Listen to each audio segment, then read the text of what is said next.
This program is designed to provide general information with regards to the subject matters covered. This information is given with the understanding that neither the hosts, guests, sponsors, or station are engaged in rendering any specific and personal, medical, financial, legal, counseling, professional service, or any advice. You should seek the services of competent professionals before applying or trying any suggested ideas.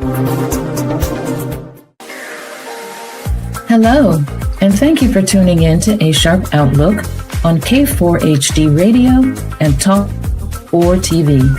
I am Angela Sharp, your host. Our armchair discussions with industry experts will give you the steps, tools, and information to be successful in business and to prepare you to be your best self.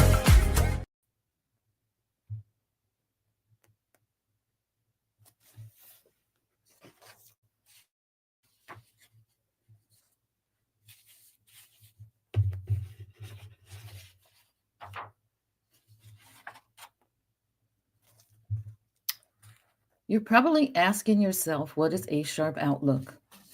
We are the show that brings informative discussions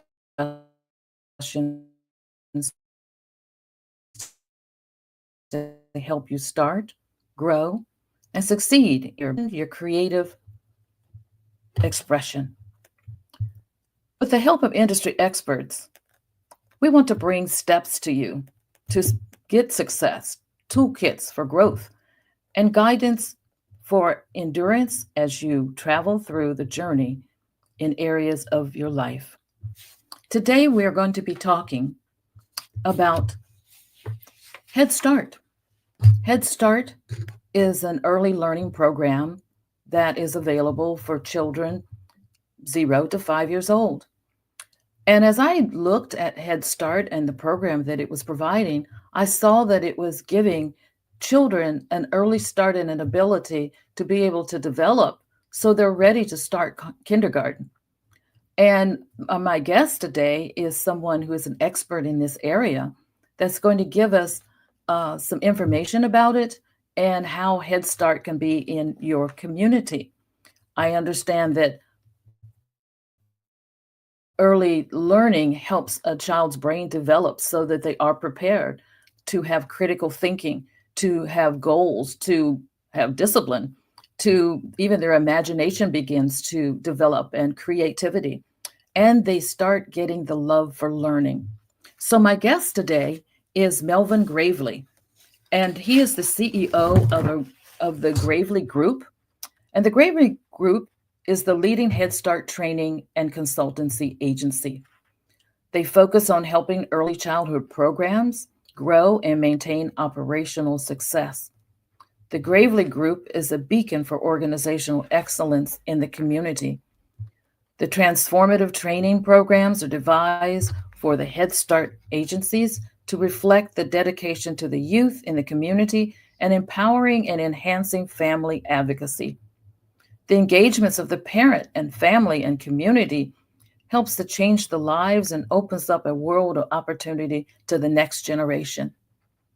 But what I want to do now is bring our guest, Melvin Gravely, who can be a part of this discussion and help you to learn about the benefits of Head Start and learn how just this early learning can help them to come from childhood to adulthood, always looking and pursuing learning and wanting to know and wanting to research and wanting to investigate and wanting to find the truth in things so that they can develop good decision-making, critical thinking, and be able to move on. So I want to introduce my guest, Melvin Gravely. Good morning. Yep. Good morning, Angela. How are you this morning? I appreciate the opportunity to talk about Head Start today. So I'm trying to prepare myself for all the goodies that Head Start offers to our clients. And I want to thank you and the studio for giving me this opportunity. Well, as we begin to talk about Head Start and what it can do, I guess we should start with the first question. What is Head Start? Well, Head Start is a program through the United States Department of Health and Human Services. They promote school readiness by enhancing the social and cognitive development of children through the provision of education, health, nutrition, social, and other services to enrolling children and families within their program. And how So long that's has Head Start been? I'm sorry. How long has Head Start been around, and why was it ever created? Well, that's a great question. We're going to start off from the standpoint of how long have they been around. Angela, our Head Start celebrated 60 years on May the 18th of this month, of last month. May the 18th last month was the 60th anniversary of Head Start. So it's been around for a while. You know, if you want to really look at it from perspective, that's basically approximately 6 generations as you look at it. But let's also talk about what was going on at the time that Head Start was started, and back in the 60s. You know, 60s was a decade of a lot of turmoil throughout the country. You know, we started out in the 60s. We had the Civil Rights Movement. We had John Kennedy was the first Catholic elected president. When we go on, he was assassinated, and Lyndon Johnson came in, and we had the Vietnam War. We had all those things going on at this point. And then Johnson came in, who had been a previous school teacher. After he got appointed to the position, he had a dream, if we call it that, based off of, Martin Luther King had gave his dream that decade. So when you look at all these things, the Civil Rights Movement, Martin Luther King's speech, first time we had a black elected to the Supreme Court, all those things happened. And people at the same time that all this was going on, people were receiving commodities, bags of flour, sugar, power of milk, and things of that sort. So those are some of the things that started off during that period of time. But to answer your question, they've been around for 60 years.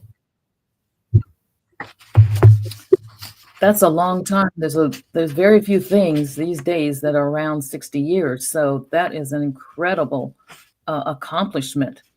And what does Head Start do that most people are not aware of that it does? It includes, Head Start includes the whole family, and it talks more about how can we build family relationships and getting everyone engaged in the overall process. I don't think most people are aware of that. They provide services for the whole entire family, not just the child. For an example, a newborn comes in, they have a minimum they have to go through, including a discussion on maternal, mental, and physical health, safety, sleeping, infant health, and bringing all those things in, trying to support the whole family to make sure that child is safe. Mm-hmm. I didn't realize that there was that much of a process. Is there some type of requirements that you must meet to be a part of Head Start, since it is a federal funded agency? Yes, let me add on, and let me go from a different perspective on that right there. There's approximately 1,600 different agencies out here that do Head Start work, and they're also funded by the federal government. For example, let me list some agencies or types of agencies that are on that list of receiving funds. We have community action agencies. We have federal recognized tribal government. We have government agencies. For example, the city of San Antonio, they receive funding from the federal government for Head Start. We have private and public for-profit businesses. We have private and public non-organization. We also have a lot of school systems that are involved in the overall Head Start. So there's a large gamut of people or agencies that dealing with Head Start. So when you look at that point, you got to realize this is that we're in all 50 states, the District of Columbia, Puerto Rico, the Virgin Islands, Pacific Islands, tribal nations. That makes us global. Head Start's a large family when you look at it, all trying to come together over the rules and regulations that are presented to us by the federal government.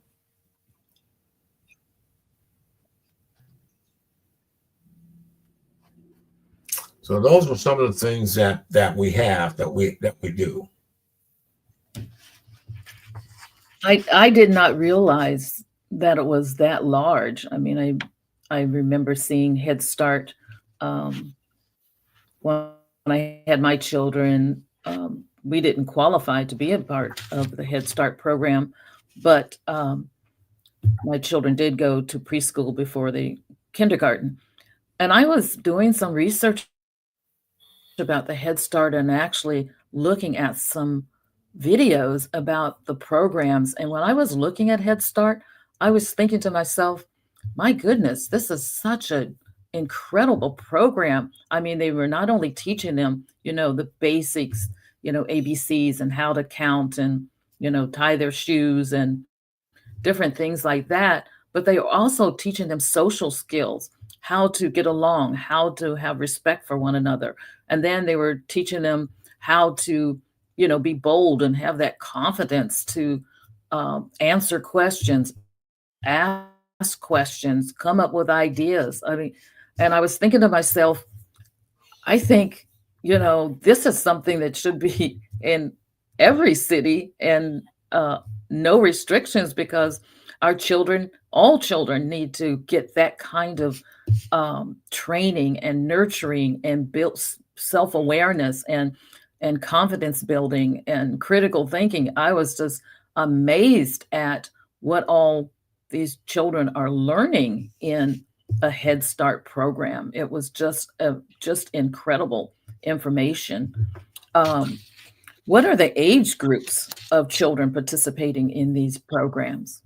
Okay, that's an excellent question, because right now the age group is basically from 0 to 5.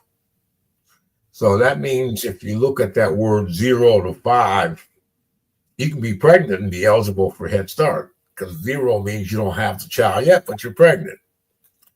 And it also goes up to age 5. But that came in over a process. When Head Start first started, was basically 3, 4, and 5-year-olds. And that went on from 1965, when it first started, up to 1998. In 1998, they opened it up and they created what they call early Head Start, which was from 0 to 3. So you had those two separate categories. So you started out from 3 to 5, and then you ended up with 0 to 5. And right now we're at 0 to 5. But there's another important part to that overall part. Then came around in 2015, the Head Start also went out and looked for partnerships of different agencies that had children that was eligible for Head Start. So they started another part, really globally moving in, trying to make sure that the young children get the necessary skills that they need to go on for, school readiness is one of the key issues. When you look at Head Start, the overall mission is family well-being and school readiness. Let's think about that for a moment. Family well-being and school readiness. That's what we're trying to do. That's what I was noticing when I was looking at the videos, that the parents are involved, the family's involved, even the community is involved. So this is more than just a child going to daycare. This is an educational system for a child 3 to 5. Well, now it's 0 to 5. So we're talking about Head Start is part of the program of the beginning of bringing knowledge and education and building that child's brain to the point where they are able to think, to function, to not be afraid, to have confidence, to be creative and have imaginations and just develop skills that, like I was saying before, a lot of the majority of children are not getting that kind of exposure to the programs and the different things that are being taught in the Head Start programs. And so I was extremely impressed as to what is being offered there. Well, Angela, I think you're right on target there. When you look at it from that perspective, you have to understand the overall makeup. Every Head Start agency are supposed to have partnerships, and partnerships is the community. Different agencies in the community that can also offer services to the children and families that come into the Head Start. So they have partnerships. There's also built into the overall Head Start part is that the parents have the opportunity to also be engaged in the overall process, because when they come in, by definition, everyone that has a child in Head Start is a parent. It's automatically on the parent As committee. I was saying before, there was a lot of different programs. Yes. Expand on the programs offered for the children and the parents. It seems like when you're talking about 0 to 5, we're talking about the parents being involved in some Head Start programs as well as the children themselves. Can you Right. expand on the programs being offered? Yeah. Well, we got a lot of those things offered, but let's look at the basics. We got the parent committee that starts off on one end when there are other children that are enrolled in the Head Start. Then we have a board. Each Head Start agency has a board. And the board is Mm-hmm. really overseeing the federal requirements that Head Start also requires to make things happen. And the parents create what they call a policy committee to also work with the board. And so you start to build relationships between the board and policy council to get things done. So you can find out what's going on as you're going on. But also the program is built up for the neediest people in the community. So what each agency has to do, each agency has to at least do what they call a community assessment. They do a community assessment to find out the individuals within the community that are the most in need. And that requirement is that they do that once every 5 years. But in between that, they also go out and revisit, because there can be some changes in the community that might dictate something different happening. It could have been a storm or anything could have came out that made some different changes than at the time that might also move some different things within that community. So those are some of the responsibilities out there to be able to get into the program. Some of the other things that is what we call geographic or categorically eligible for the program is any child that's in foster care, because a child in foster care has no income. So that's our homeless family. Also, we sort of get geared toward that right there. So there's some different things to get them into the program, because they don't have any income. There's also another thing. We look at the disability.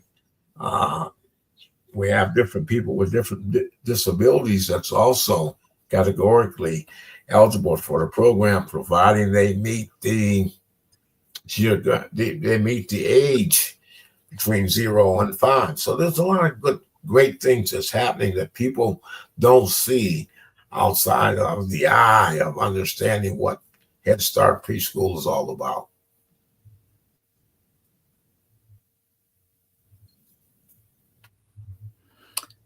That was one of the videos that I had a chance to look at. Was They had children that are neurodiverse, and they're able to understand, the differences in, the children's capabilities, and they built learning and how they handle the classroom learning in ways that all of them can be successful in the learning that needs to be taking place.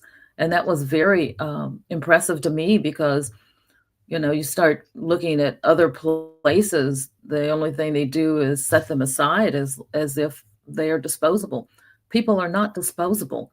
We are to go in and find out, how do we go and approach that person, or impact that person, or change maybe our rigid plans and make them a little more flexible, so that everyone is able to benefit, especially children, so that they have a fighting chance, so they have a beginning, so they have that foundation to be successful.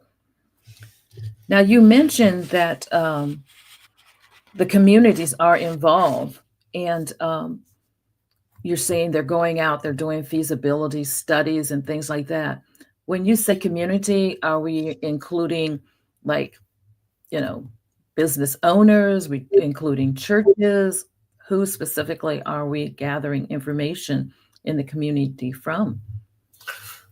Another one of the excellent questions. When we talk about the community, we're actually speaking of the community. It means inclusive of any business agency in that community. We're trying to Head Start, the local Head Start of that community should be trying to reach into a partnership with them, to work with them, so you both can strive to move to the next level, because the different entities in the community have some different things that they can offer some of the individual families that come into the Head Start. So trying to build that together, and some communities does an excellent job at it, and some communities can also improve on trying to do some of those things, but it's always there.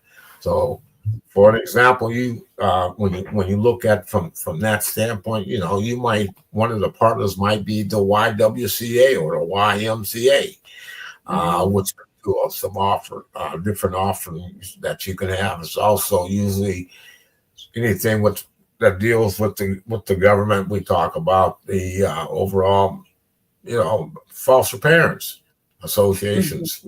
You can build a community with them to also assist, because they have children that are categorically eligible for the program.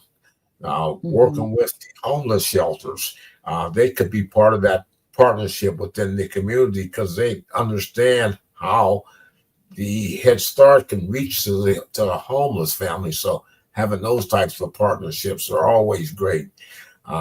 There's different things in different communities that you can build that partnership with, because you need that partnership to be able to serve your community that you have. So when you do look at your self-assessment will tell you the people in the community and what they need.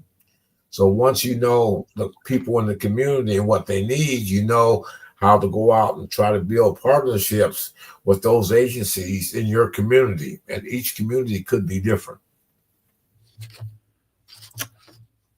That is more involved than what I ever thought Head Start was involved in, and how much that you are going in and making sure that you're capturing all of the potential children that could be utilizing those services. I was a foster parent years ago, and I was doing a lot of the teaching for the children. They were too old to go to Head Start, but I was involved in their teaching and preparing them and getting them to the point where they reached their grade level and could succeed. And I had to partner with the schools and partner with the principals and partner with different ones to help me and to be the reinforcement I needed, so that these children did have those desires to learn and didn't give up, and they could succeed and they could go on.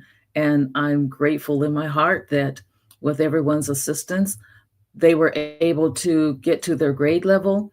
I saw them graduate and pick up their high school diplomas, and I check in on them, and I saw that they went to technical school. And I feel like foster parents, listen to me. You need to get them involved in this program so they can have a chance to succeed also, because I saw them become, wonderful people, and now they're married and have families, and I'm so excited for them. So, Melvin, your group, the Gravely group, you go out and you help to do training so that people are prepared to be able to open up a Head Start program in a specific community.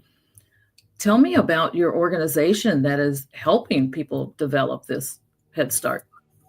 Well, I'm not going to say we're helping develop the Head Start. More so, we work with the Head Start agencies in doing different trainings that is required. And I can't name them all because there's a lot of them out there. But for an example, the parents get the opportunity to have training on how to hold a meeting. The board does training on some of the rules and regulations. You got employees because you have what we Head Start has what they call the performance standards. So, and those requirements are laid out into those different entities, and therefore the staff of Head Start has to be trained in the performance standards and the rules and regulations. Some of the safety for the children. Remember, safety is a big issue for Head Start, making sure that the children are safe at all times. Well, there's some requirements to make that happen. So we get the opportunity to go out and talk to different Head Start agencies and talking to them about some of the requirements. And also looking at I want to make sure everyone understands there's qualifications for the staff of Head Start. And there's some requirements, some things that they have to do to make sure that we're running a great agency. Safety of our children, high priority, very high, and making sure everyone understands all those rules and regulations that has to happen. So it's a work in process, constantly working on making sure that some agencies has transportation. And we know about transportation. So you got a person on transportation, you got to make sure that no child's left behind. Once that bus stops at the agency, every child getting off. So you got those rules and regulations. There's a lot of rules and regulations that a lot of people don't think about. So we need to really think and talk about and thank the staff and the management team for what they're doing and how they're doing it. Those are important to make things happen. And there's another checks and balance. And Head Start also monitors projects. Interesting, because they monitor projects right now. Previously, it used to be you had a contract every year. Starting in 2013, they created to a 5-year contract. So you got 5 years that they give you a contract. But don't let that don't be misinterpreting that, because between the first and third year, they're going to at least give you a call and find out what you're doing, to give you the opportunity to tell them how you're doing exactly what you said was in the grant. Then between 4 and 5, they come on staff and check all your paperwork to make sure that you're doing what you're supposed to do. So it's not that simple, because sometimes agencies lose their grants because of not doing what they're supposed to do. So it's just not that the government putting the money out there and not monitoring it, because they are. They're doing a great job of monitoring it, and then making sure that the agencies do what they're supposed to do to keep their grant. Because there's X number of grants, what we call belly up every year because of some reasons. One of the reasons could be if something happens to a child. something happens to a child, depends on how that overall part happens, because can't have anything happen to any children in our agencies. So it's some strong rules and regulations that the agencies go by to make things happen. And the staff are hardworking, dedicated staff individuals, and they're doing some pushing for making some of those things happen. So it's an excellent program. Well, believe me, I'm very aware of the monitoring of the federal government. I had been a controller and a chief financial officer and I do it on an interim basis. I don't do it permanently anymore. But going in, and when you're dealing with federal funding or even philanthropy, and you get grants and you have goals and objectives, they are monitoring that you did meet those goals and objectives. So you're right. It is not something where money's just coming in and it's not accounted for. I know, because I've had to deal with that. I've had to work with auditors when they've come in and done the federal audits. And so it is really important that everyone knows that there's accountability in this Head Start program. You know what is so important, and why I'm enjoying this conversation, because now that we have technology, we're able to reach countries that are they're starting to get developed. They're developing countries, and they're wanting to build and develop their own education systems, and them being able to hear this podcast, that early learning is an important issue. Do you think that this can be duplicated maybe in another country? I think anything that's out there could be done in other places. Let me say that up front. So I believe that strongly. It's the will of how you make the overall part works. But it's very interesting that, yes, it can happen everywhere. But I also want to add on another thing. The agency that receives the funds, they don't receive 100% funds. The agency is also required to spend at least 20% of whatever they ask for. They have to at least participate for that. And that's how they go out and get partners and different members to make that happen. So it's not a freebie. It's a working in process, making things happen from both ends of the coin. But the overall benefit is the most important thing that we get the opportunity to see when you get to see the children into a classroom and mixing and mingling and doing those things and being able to feel comfortable at times as things go on. Those are crucial points. The other important value is giving the parents the opportunity to participate. And we know they have different things that they talk about. What is family? Because, everybody has a different definition of family, but we like to talk about the family of Head Start. And also we talk about the parents. And any individual, any biological mother or father that has a child in Head Start, if their child's in Head Start, they have opportunity to participate. And more so than they're asking to be able to participate, because you need all that ingredients to come in. Yeah, reinforcement from the parents. That's very important for the child. So the parents being involved, in what capacities are they involved to assist their children to learn? Well, the first capacity that they start with is once they're eligible to come into, they go through, Head Start goes through what they call URSA, eligibility, recruitment, selection of families, because there's not enough funds out there for every family in no community. So the overall point is trying to get the neediest family. So when you try to get the neediest family in, you have to go through a process. And that process, at those different stages throughout that process, parents get the chance to be engaged. And they also are automatically, any parent that is enrolled in Head Starts, just by definition only, they're eligible to participate with the parent committee. And that parent committee is at all the centers. So they can meet and talk about different things that they would like to have for their centers, for their program. They get an input into that. And they have that. They also have, at that same position, is that at the different centers, they also create what they call someone to send to policy council.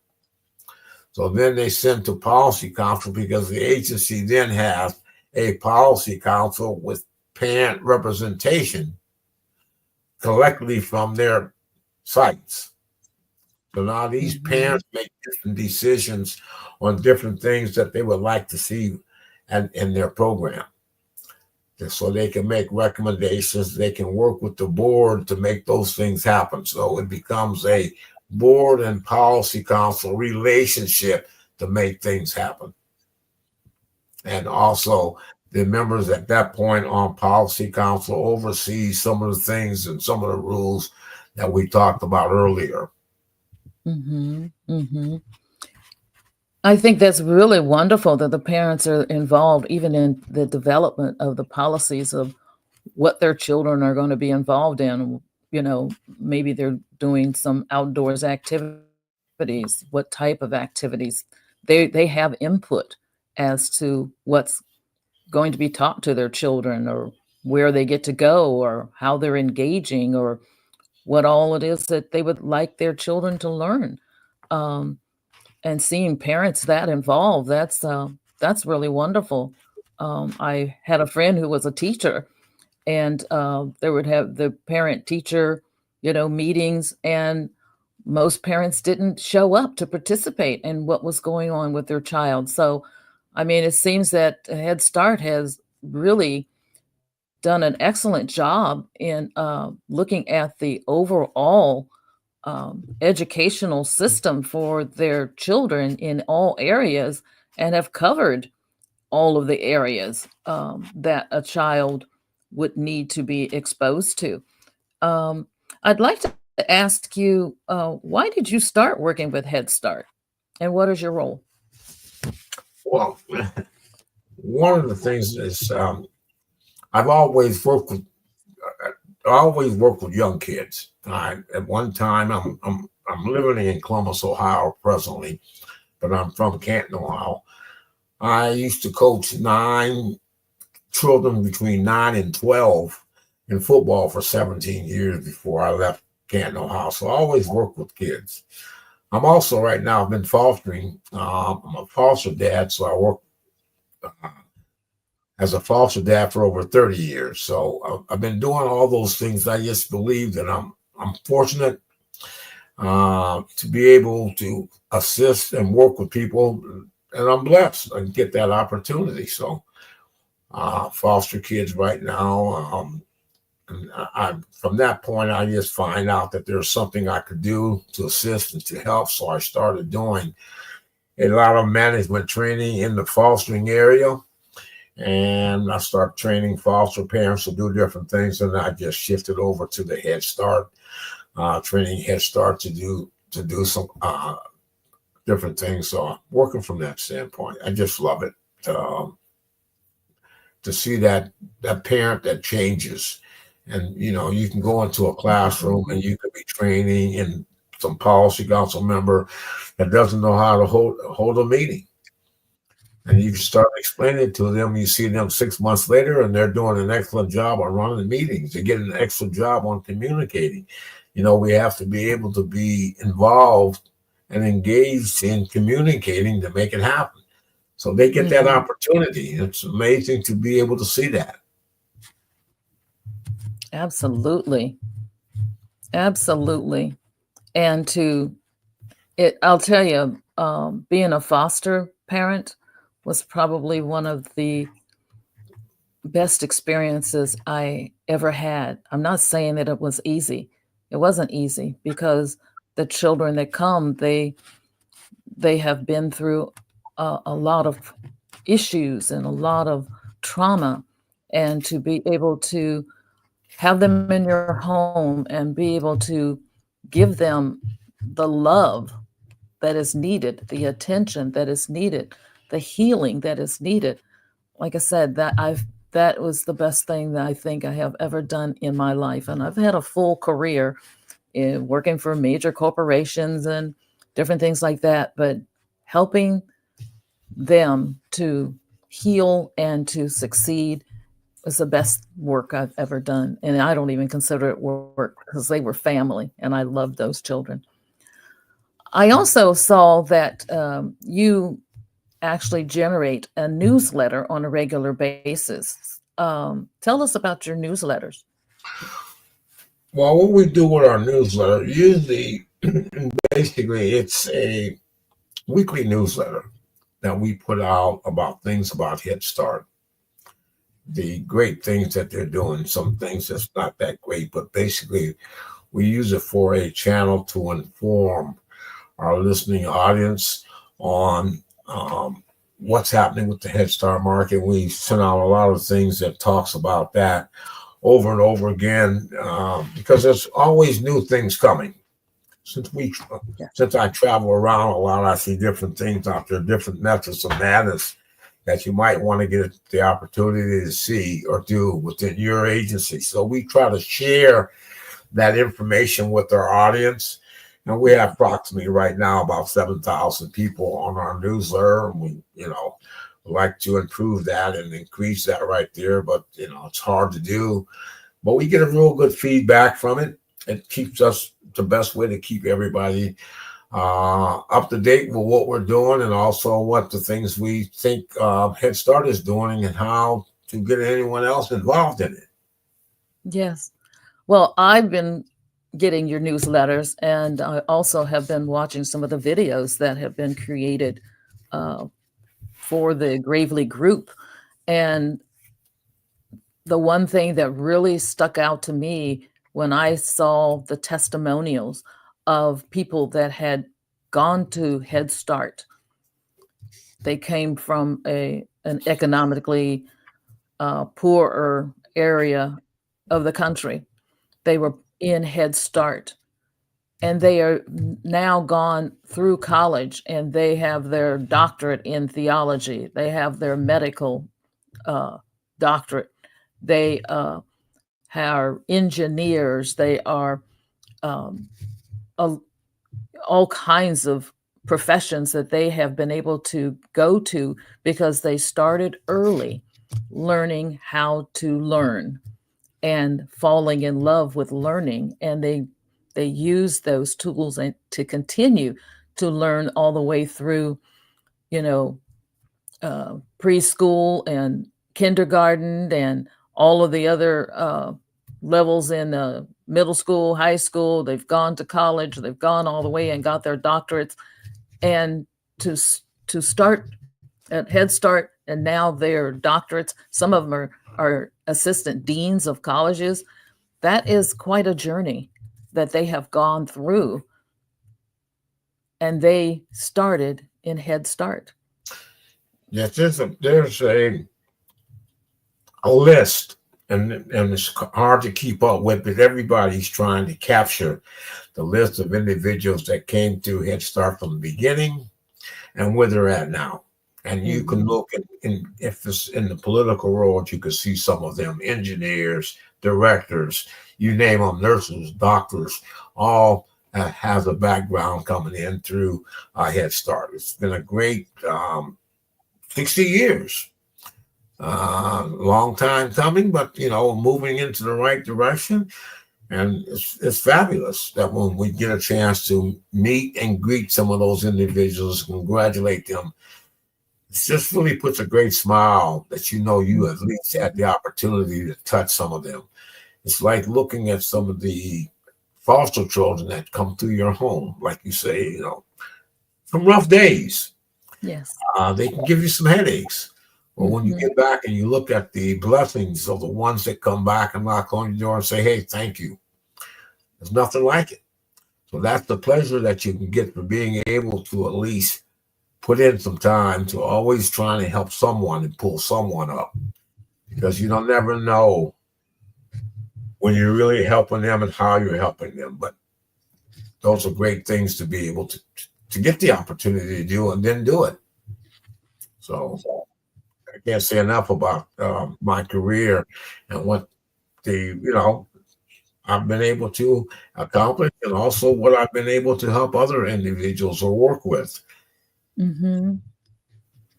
Yeah, like I said, to see them, you see a lot of information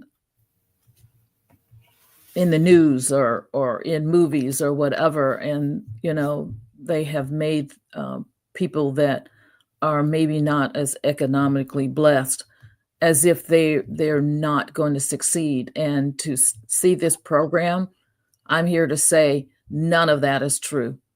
They are succeeding, and they're probably succeeding better than some of the children who did not go to Head Start, went to preschool or whatever.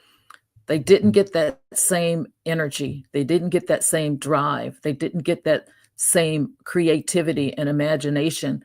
And I just say to myself, I wonder who really is the one that's been losing.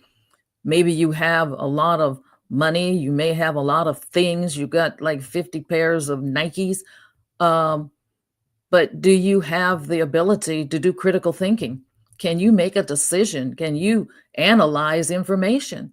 That's what education is all about. Education, I used to always say, it buys you choices. It buys you choices because you understand where the decisions need to be made.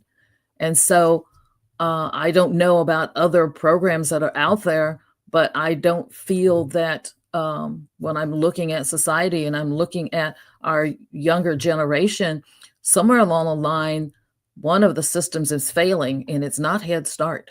So I think parents, if you're out there, I think you need to start looking in your community and finding out what is available that will give your children a hands up, a head start, a chance to actually be successful and be able to think, be able to socialize, be able to appreciate others and be able to get along with others. That was something that I saw that is a part of the Head Start, is learning how to actually get along with ideas and things like that. So this has really been very, very informative. I wanted to also know, what is the Gravely Group working on right now? I saw that you have a training conference coming up in Atlanta. Is that right? Well, we got there's a training. Well, Head Start has different regions all over the country. And Region 4, which is in Atlanta, we're doing a couple of trainings there. We're doing one on program governance, which will be our audience will be the board and also parents who are on policy council. We're doing one on onboarding, and that's dealing with working with the individuals that within the last 5 years has come on board with Head Start and giving them some insight into that right there. And then we're doing the other one we're doing is the one we call PFCE, which is Parent Family Community Engagement. And that's working with the parents, the families, and the community for an engagement process, as you and I have talked about, to be able to move everybody forward. So those are some programs that we'll be doing training next week in Atlanta.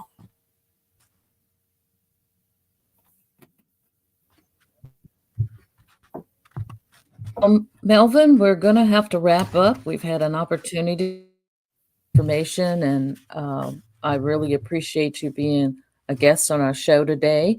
And I want to say to those that were listening, that be sure to tune in next week. We will have a new topic and a new guest. And just remember the children are important. And let's stay informed and let's succeed. Thank you. I want to thank you for joining us on A Sharp Outlook. We have been informed and energized to take the next steps. We have posted links to websites and videos to learn more on today's topic. Please join us again next week for another thought-provoking conversation right here on K4 HD Radio and Talk 4 TV. Listen to the podcast on all the podcast apps. And until next week, stay informed.